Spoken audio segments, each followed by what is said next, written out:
Nairobi City County in the IBC code is the county number 47, and we have come and we have called you here because we think that things are not going right in the county. We think that since we got elected in August 2022 and we got sworn in September 2022, things have not been right. And we thought that we could work with this governor we have now, but we think that the governor is not competent enough. He doesn't understand how to run a county the size of Nairobi, considering that by the Kenya National Bureau of Statistics own report, Nairobi is bigger than 27 bottom counties combined.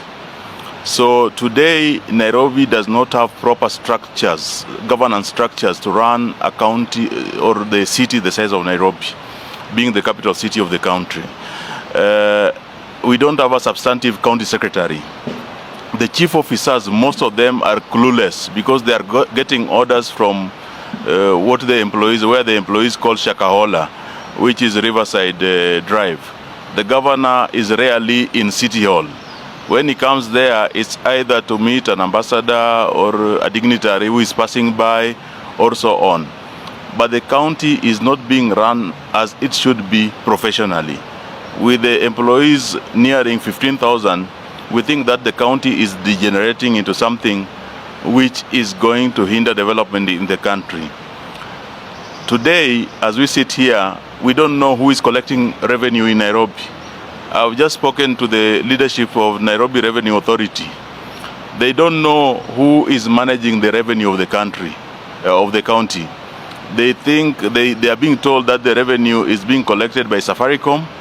We don't know how Safaricom as a private company came to have the system of revenue collection.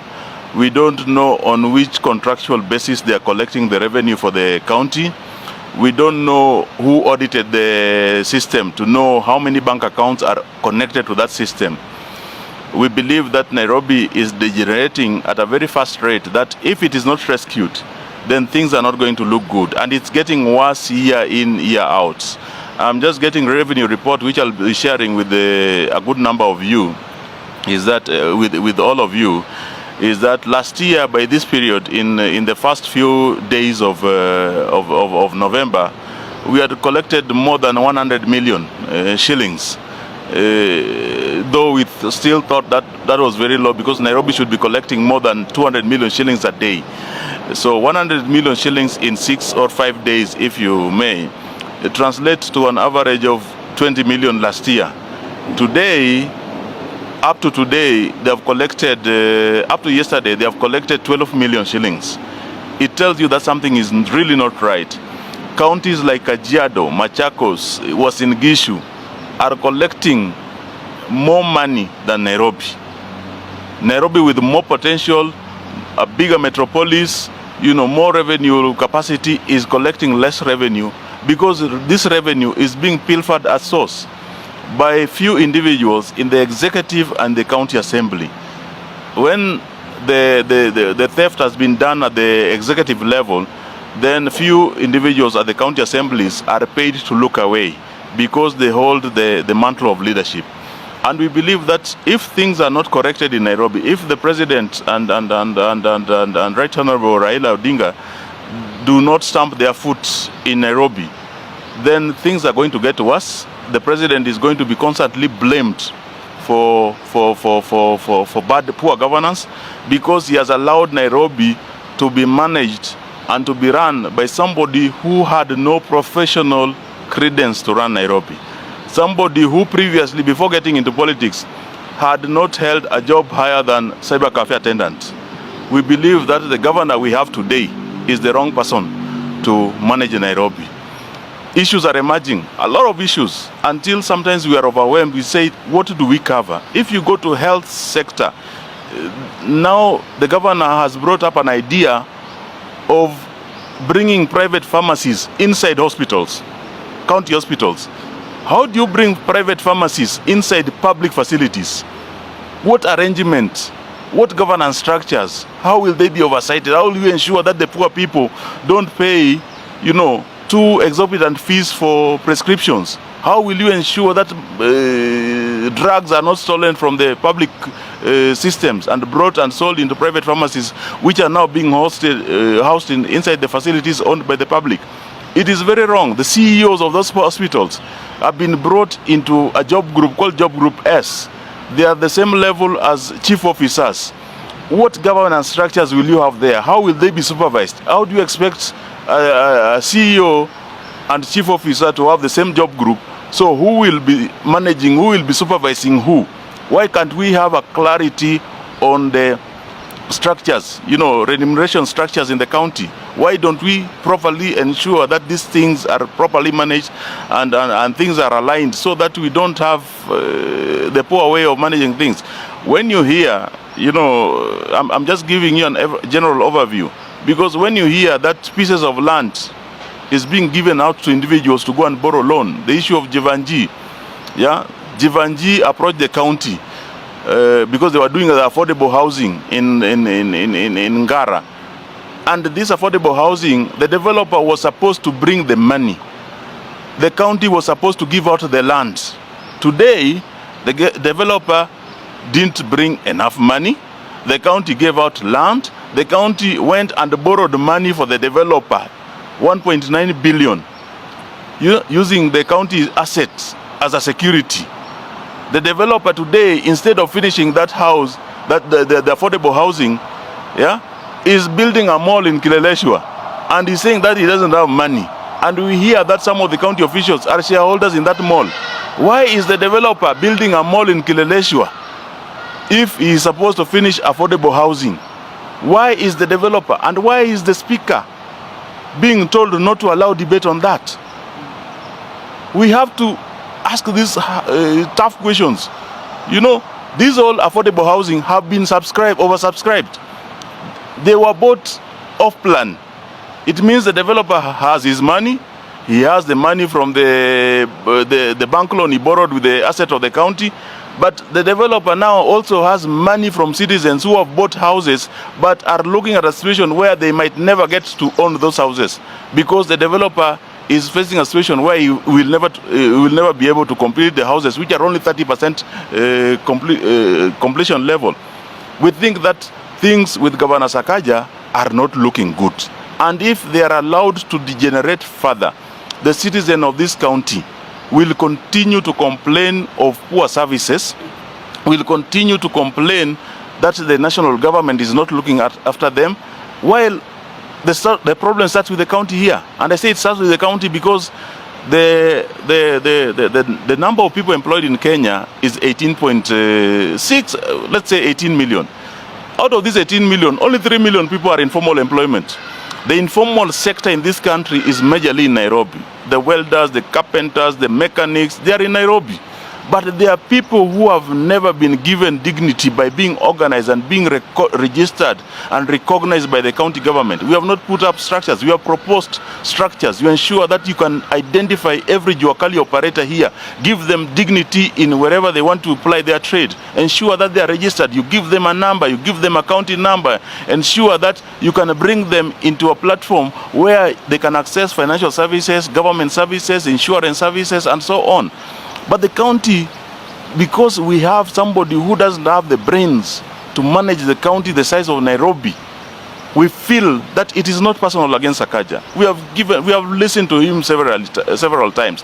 We thought that maybe the issue of Teams University was just a blip. But we think that the fact that the governor was a politician for so long, but just thought of going to Teams University to get a university degree, was evidence of what we were facing as a county. Something is seriously wrong with this county, and we believe that it has to stop at some point.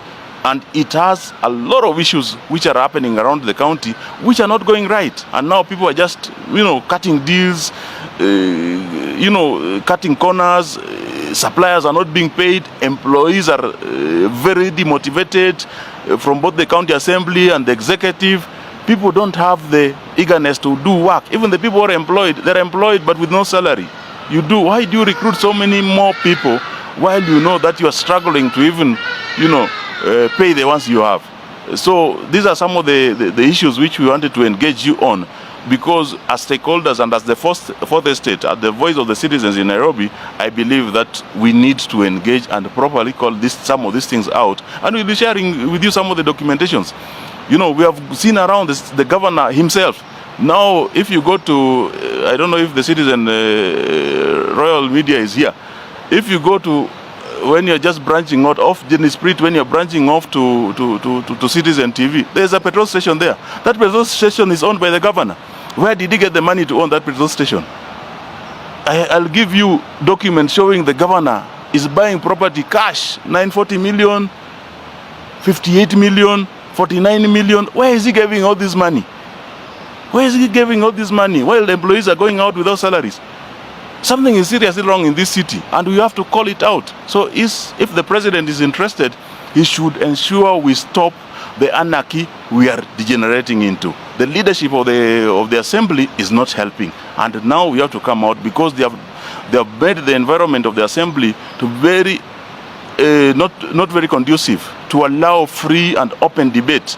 I think we'll have to open other platforms to ensure that we hold the governor accountable and the leadership and the executive to deliver the mandate and to ensure that services are delivered to the people of Nairobi.